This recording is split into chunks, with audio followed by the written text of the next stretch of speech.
Millionaire Tycoon pretends to be poor on a blind date, and from the moment he steps into the tiny Chicago diner with scuffed shoes and a borrowed jacket, the air shifts.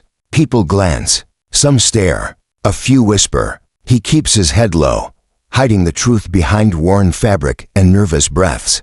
Across the room, the woman he's supposed to meet studies the menu like she's bracing for impact, unaware of the test unfolding. Their lives are about to collide in a way neither planned, and before the first word between them is spoken, something happens that changes everything. Lena Hart grew up on the south side of Chicago, in a third-floor walk-up where winters seeped through cracked windows, and summers made the wallpaper curl. Her mother worked double shifts at a nursing home. Her father left before she could form a memory of him, and the family creed spoken at the kitchen table, whispered before school, repeated during the worst days was simple: stand honest, even when it costs you. It was a phrase Lena learned to carry like armor. By 26, she had become the kind of person who counted every dollar twice and every bus transfer 3 times. She worked as a library aide at a downtown branch, shelving books, tutoring kids, and pulling late hours just to hold on to health insurance. Her paycheck stretched thin, but she kept herself afloat with small rules: never borrow more than you can repay, never beg for what you can earn, and never let anyone treat you like you're made of less. Her life moved in careful patterns: same bus, same lunch of peanut butter crackers and tap water, same walk home under flickering streetlights. Yet there was pride in the routine. She paid her own rent. She kept her mother's lights on. She never missed a bill. And even if she sometimes felt worn and invisible, she never considered herself broken. People often mistook her silence for shyness, but it was something else. Lena watched. She noticed. She measured people by how they treated those with nothing to offer. In a city where wealth towered in glass buildings just blocks from shelters and food lines, she learned to read those quiet shifts in tone: the condescension, the assumptions, the judgments. Her friends kept insisting she deserved a break, maybe even someone steady to lean on. She always brushed it off. Relationships, in her experience, came with expectations she couldn't afford. She didn't want pity. She didn't want saving. She wanted respect. Still, a part of her small, tired, honest longed for something different. Not wealth, not escape, just a moment where she wasn't the one holding everything together by sheer will. That longing, though she wouldn't admit it, is what made her say yes to the blind date, a decision that would soon test everything she believed about dignity, honesty, and the thin line between pride and survival. Lena didn't expect much from the blind date: just an evening where she didn't have to think about overdue bus passes or stretching groceries to payday. Her co-worker Mariah had set it up, insisting the guy was humble, grounded, not the usual Chicago nonsense. Lena hesitated but finally agreed, telling herself it was only 1 hour, one meal, one chance to feel normal. She had exactly $6.25 in her wallet, enough for a cheap diner coffee and maybe a side of toast if things got awkward, and she needed an excuse to stay. That sum, small as it was, represented her independence. She never let someone pay for her unless she could return the gesture. Pride, in her world, wasn't optional. It kept her upright.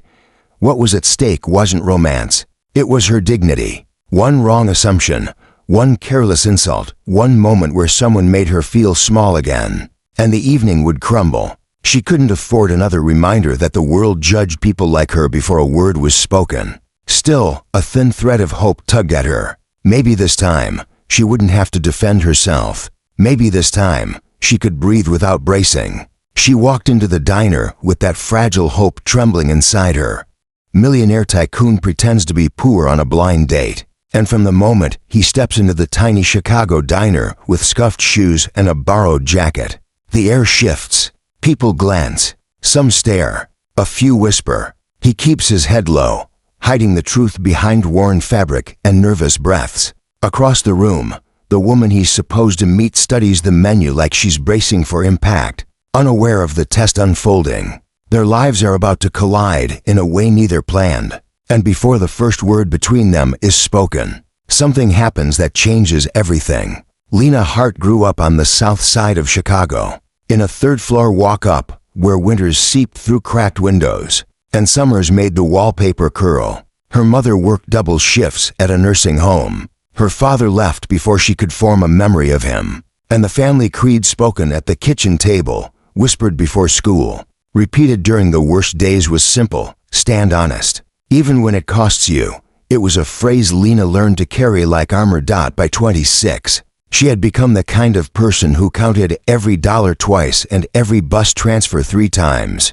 She worked as a library aide at a downtown branch, shelving books, tutoring kids, and pulling late hours just to hold on to health insurance. Her paycheck stretched thin, but she kept herself afloat with small rules: never borrow more than you can repay, never beg for what you can earn, and never let anyone treat you like you're made of less. Her life moved in careful patterns: same bus, same lunch of peanut butter crackers and tap water, same walk home under flickering streetlights. Yet there was pride in the routine. She paid her own rent. She kept her mother's lights on. She never missed a bill. And even if she sometimes felt worn and invisible, she never considered herself broken. People often mistook her silence for shyness, but it was something else. Lena watched. She noticed. She measured people by how they treated those with nothing to offer. In a city where wealth towered in glass buildings just blocks from shelters and food lines, she learned to read those quiet shifts, intone the condescension, the assumptions, the judgments. Her friends kept insisting she deserved a break, maybe even someone steady to lean on. She always brushed it off. Relationships, in her experience, came with expectations she couldn't afford. She didn't want pity. She didn't want saving. She wanted respect. Still, a part of her small, tired, honest longed for something different.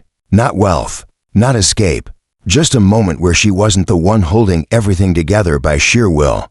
That longing, though she wouldn't admit it, is what made her say yes to the blind date. A decision that would soon test everything she believed about dignity, honesty, and the thin line between pride and survival. Lena didn't expect much from the blind date, just an evening where she didn't have to think about overdue bus passes or stretching groceries to payday. Her co-worker Mariah had set it up, insisting the guy was humble, grounded, not the usual Chicago nonsense. Lena hesitated but finally agreed, telling herself it was only 1 hour, one meal, one chance to feel normal. She had exactly $6.25 in her wallet, enough for a cheap diner coffee and maybe a side of toast if things got awkward. And she needed an excuse to stay. That sum, small as it was, represented her independence. She never let someone pay for her unless she could return the gesture. Pride, in her world, wasn't optional. It kept her upright. What was at stake wasn't romance. It was her dignity. One wrong assumption, one careless insult, one moment where someone made her feel small again, and the evening would crumble. She couldn't afford another reminder that the world judged people like her before a word was spoken. Still, a thin thread of hope tugged at her. Maybe this time, she wouldn't have to defend herself. Maybe this time, she could breathe without bracing. She walked into the diner with that fragile hope trembling inside her. The diner was half full, loud with clattering plates and conversations that rose and fell like shifts of weather. Lena took a seat near the window, smoothing the sleeve of her thrifted cardigan while she waited. She rehearsed polite greetings in her head, reminding herself not to overthink. It was just dinner, just a stranger, just one evening that might be slightly better than usual. Then she heard laughter, sharp, mocking, too close. A pair of college-aged customers at the next table whispered loudly, glancing at her. "Guess she's waiting for some guy who bailed," one said. "Can you blame him? Look at her outfit."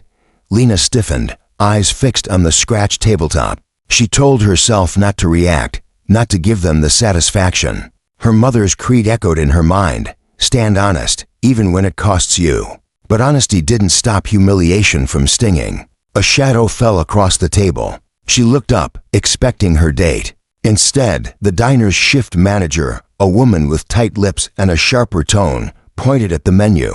"Mum, if you're not ordering anything yet, I'll need you to give up this table.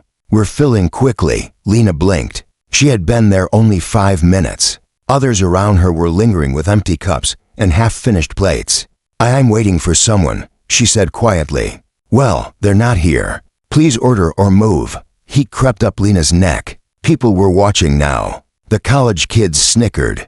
She opened her wallet, seeing the folded bills, her $6.25, and knew she couldn't afford to order something just to justify her place. "Could I get a small coffee?" she asked, voice tightening. "Minimum order is $10 after 6 p.m., the manager replied bluntly. The humiliation hit like a punch. She didn't have $10. She didn't even have 7. Before she could respond, the manager reached for the small laminated sign on the table, intending to lift it and shoo her away. And that motion, that simple, dismissive flick of authority, cracked something inside Lena. She stood abruptly, chair scraping loud against the floor. "It's fine," she said. "I'll go."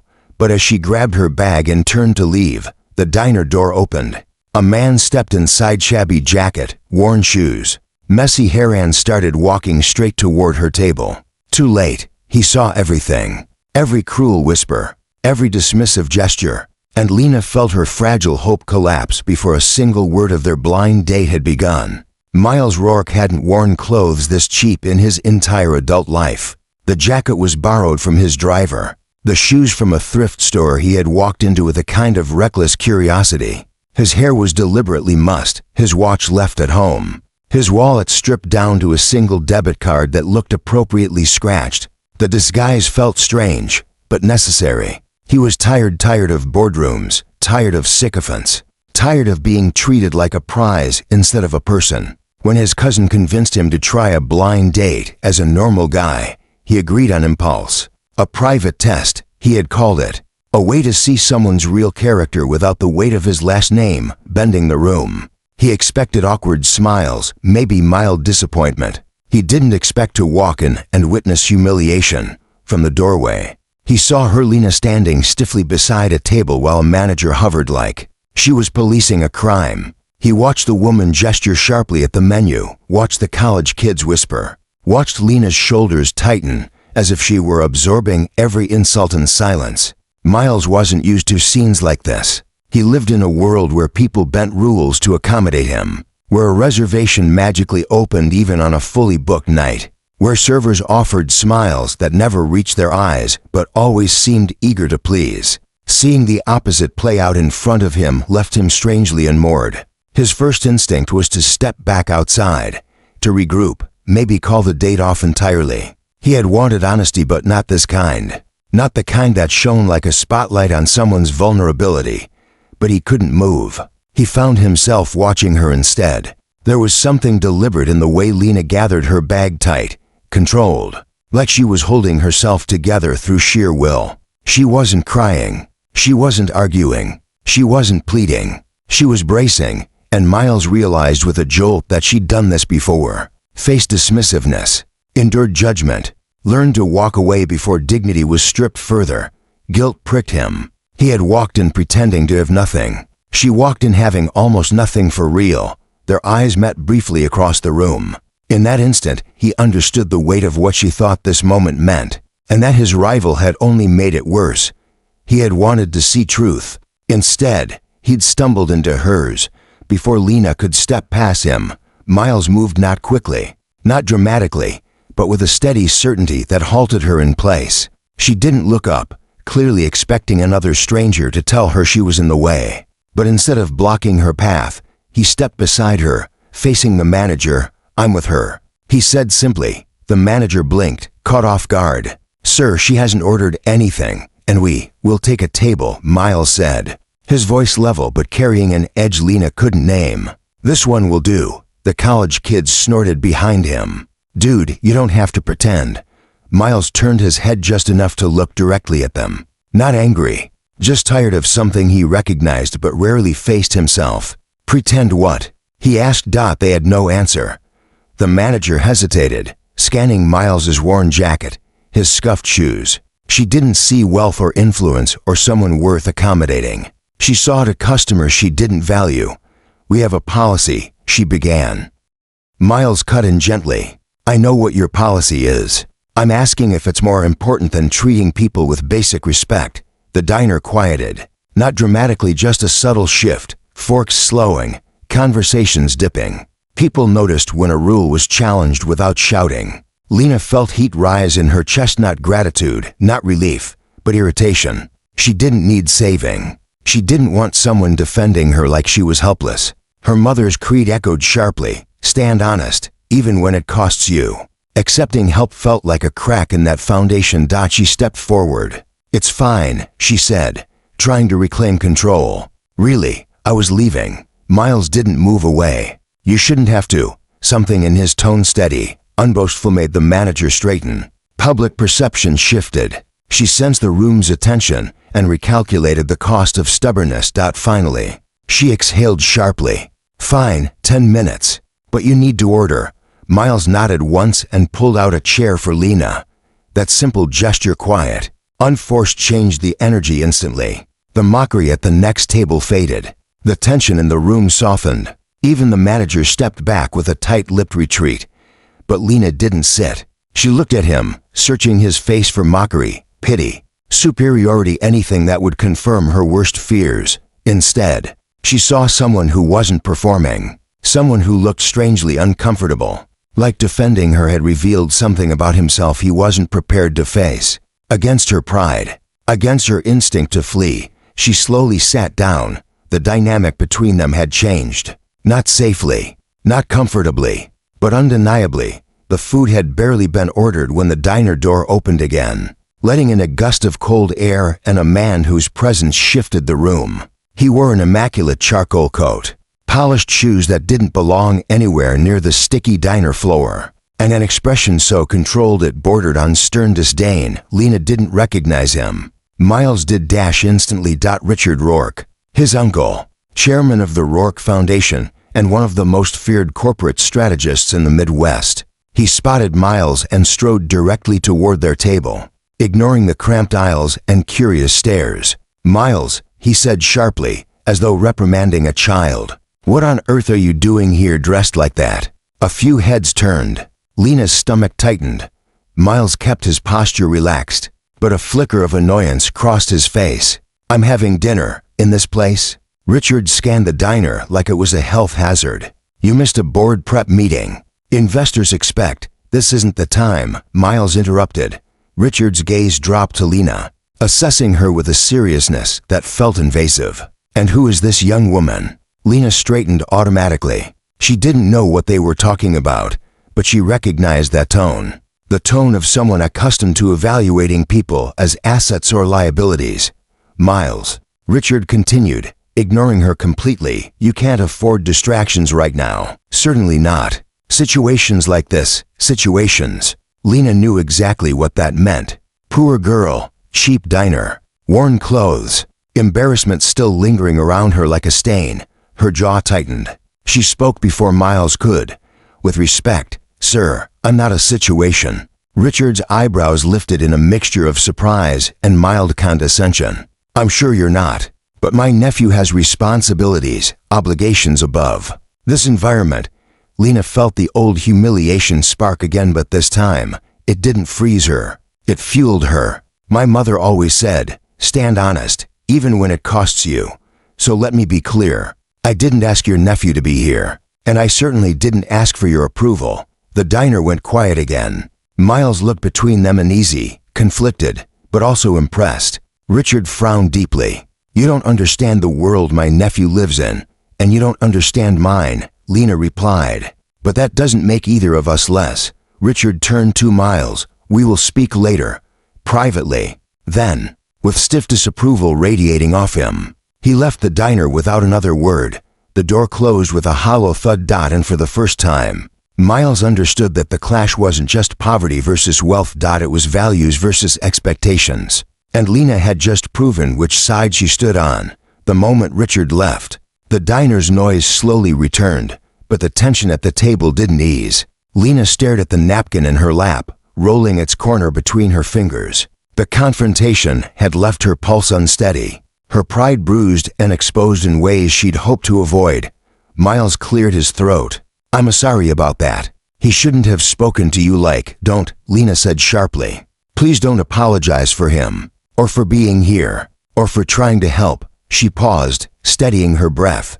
But I need you to understand something. I don't want pity. And I don't want to be someone you defend because I look like I need saving." Miles absorbed that quietly, his expression tightening. "I didn't act out of pity. Then what was it?" she asked, meeting his eyes. "Because from where I stood, you stepped in like someone trying to play hero." His jaw worked. "I stepped in because what happened to you was wrong. And because I caused part of it by being late.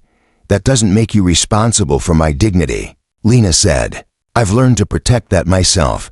He leaned back, frustrated but controlled. "I wasn't trying to take anything from you." "Yes, you were," she countered. "Not intentionally. But when you did everything for me, challenged the manager, confronted those guys, you took the choice out of my hands. You made me the person being defended instead of the person standing on my own. That matters to me." Miles exhaled slowly, rubbing the bridge of his nose. "Lena, you keep talking about pride like it's a weapon." "It is," she said quietly. "It's the only thing I can afford." He looked at her then, not with pity, not with awe, but with an uneasy realization. He had stepped into this date thinking he'd test someone else. Now he was the one being measured, his intentions held up to a light he didn't expect. "So what should I have done?" he asked. "Watched you be humiliated and done nothing. Asked me what I wanted," she said simply. "Not decided for me."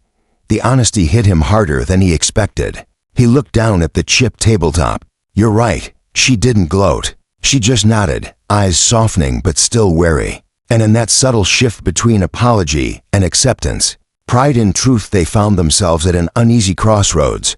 Not enemies, not allies, just two people suddenly forced to face each other without masks, without disguises, and without the comfort of assumptions. Their food arrived: lukewarm fries over grilled chicken, and to coffees that tasted faintly of burnt filters, but neither of them touched much. The argument hung in the air like residue, and yet something else pulsed beneath it, an uncomfortable awareness that the night wasn't over. It became even clearer when Miles' phone buzzed with a new notification. He glanced at the screen, winced, and turned it face down. "What is it?" Lena asked, her tone guarded but not unfriendly. He hesitated, then answered honestly. "My uncle. He wants me at an outreach meeting tomorrow. The foundation funds after-school programs across the city. We're reviewing new proposals." "Sounds important," she said, sipping her coffee. "It is. And I'm supposed to bring someone who understands community needs from the ground level." His voice dipped, awkward. "He wants me to bring you." Lena froze. "Me?" Miles nodded, looking genuinely conflicted. "He thinks he can shame me by dragging you into a boardroom and proving I make reckless decisions. He doesn't care how it affects you." Lena leaned back, absorbing the implications. She didn't owe him anything. She didn't want to be a pawn, especially not in a room full of wealthy decision-makers measuring her life from behind polished tables and catered lunches. But then she thought of the kids she tutored at the library, the ones whose programs depended on foundations like Rourke's. She thought of the budget cuts, the after-school shutdowns, the parents she saw crying in hallways. If she walked into that meeting, her voice might matter, even once. "What exactly would I be doing?" she asked carefully. Miles looked surprised, hopeful, and a little nervous. "We'd present together. Your perspective, my data. They won't expect us to align, and that might make them actually listen." Lena let out a long breath. "You know I don't come from your world. I won't talk like them. That's why I want you there," he replied. "Not to speak their language, just yours." His sincerity unsettled her, but not in a bad way. More like standing on the edge of something unfamiliar but necessary. Finally, she nodded. "I'll go, but only because the programs matter, not because your uncle intimidated me." Miles allowed a small smile. "I wouldn't expect anything less." And so, reluctantly but deliberately, they formed a partnership one neither planned, neither wanted, and neither fully understood. Yet beneath the tension, something fragile and real began to form. Not romance, not friendship, but respect earned through shared purpose. The next afternoon, Lena found herself standing in the marble lobby of the Rourke Foundation, its floors polished like black ice, its walls lined with framed photos of donors shaking hands in spotless neighborhoods far from hers. She felt out of place instantly, but she kept her chin up. "Stand honest, even when it costs you." The creed steadied her like an anchor. Miles walked beside her, no disguise this time. His tailored suit, precise haircut, and subtle confidence made the night before feel like a different lifetime. She didn't resent it, she just finally saw the full truth. The man from the diner and the man in this lobby existed together, and both versions seemed equally uncertain around her. As they entered a quiet conference room to review notes before the meeting, Lena studied him. "You're different here," she said. More contained, he let out a breath that was almost a laugh. "Here, I have to be. Every word I use gets weighed. Every expression gets interpreted. That sounds exhausting." "It is." He paused, leaning against the table. "People think wealth means freedom, but it comes with chains you don't see." Lena crossed her arms, considering that. She had her own chains: rent, bills, medical copays, the constant math of survival. His sounded nothing like hers, yet she recognized the pressure behind his voice. "You mean your uncle?" she asked. "Not just him. The board, investors, every person who expects me to play a part one never chose." His expression tightened. "Some days, I feel like I'm living a script someone else wrote." She wasn't expecting that level of honesty. It softened something inside her. And dressing like someone else last night? Was that part of trying to escape the script? Miles looked away. "I wanted to see someone without them seeing this." He gestured around the room, meaning the wealth, the legacy, the expectations. "But I didn't think about what it would feel like to see the world from the outside. To realize I could walk out of that diner and return to all this." His voice dipped. "You can't." Lena absorbed his words, slow, careful, thoughtful. She had judged him for pretending to be poor, but she hadn't realized he was also trying to see what it meant to live without a safety net. "Well," she said quietly, "maybe we're both trapped. You in your world, me in mine." Their eyes met, not challengingly but with shared understanding. It wasn't sympathy. It wasn't apology. It was recognition. And in that moment, the foundation of their uneasy partnership shifted, no longer built on conflict, but on the quiet truth that neither of them lived free. They were just confined by different walls. The boardroom filled quickly, suits settling into leather chairs, whispered conversations drifting across polished wood. Lena stood near the end of the table, feeling the weight of every unfamiliar gaze. Miles stood beside her, shoulders squared, expression steady. Richard entered last. He paused when he saw Lena, masking his irritation with a professional smile. "Ah, you brought your guest." Miles didn't flinch. "I brought the person whose insight actually matters today." A ripple went through the room. Richard ignored it. "Very well. Let's proceed." "Miles, present the projections." But Miles stepped aside. "Lena will start." Gasps, raised eyebrows, shifting postures. Everyone stared as Lena took a slow breath and began. She didn't use fancy terms. She spoke plainly about overcrowded after-school rooms, broken computers, kids sharing worn-out textbooks. She described the reality no spreadsheet captured. When she finished, silence filled the room. Then Richard spoke, clipped and cold. "And what makes you an authority?" Lena met his gaze. "Because I'm there. Every day. You fund programs you've never stepped foot in." The room stilled, power shifting, truth landing sharply. And for the first time, Richard didn't have a ready answer. Miles saw it. Everyone saw it. Lena had turned the room on its axis, and she hadn't needed anyone to speak for her. 2 days later, Lena found herself back at the same diner where everything began. The chipped tables, the glare of cheap overhead lights, the smell of burnt coffee. It all felt strangely smaller now, as if the place had shrunk rather than she had grown. She ordered a plain coffee, paying with the same carefully counted $6.25 she had guarded the night of the blind date. This time, the manager offered no comments, only a neutral nod. The college kids weren't there. No whispers, no stares. When the door opened, she didn't have to look up to know it was Miles. His footsteps had a softer rhythm than before, less unsure, less disguised. He sat across from her without asking, as if the table itself recognized the shift between them. "They approved the funding increase," he said quietly. "Full amount." "Your words changed the vote." Lena wrapped her hands around her cup. Pride flickered through her, not loud or triumphant, but warm, steady, earned. "Good. The kids deserve it." "They do," Miles agreed. Then, after a beat, "So do you." She shook her head gently. I didn't do it for recognition, I know, he said. That's why it mattered. They sat in comfortable silence for a moment. Then Miles placed something on the table, a prepaid card with a small balance. Not charity, not pity, just a gesture. For the kids' books, he explained. No strings, no names attached. Lena considered it her creed ringing softly in her memory. Stand honest, even when it costs you. She realized honesty didn't always mean standing alone. Sometimes it meant accepting help that honored dignity instead of undermining it. She pushed the card back toward him, then nudged it forward again, but only halfway. We'll use it together, she said. No rescues, just cooperation.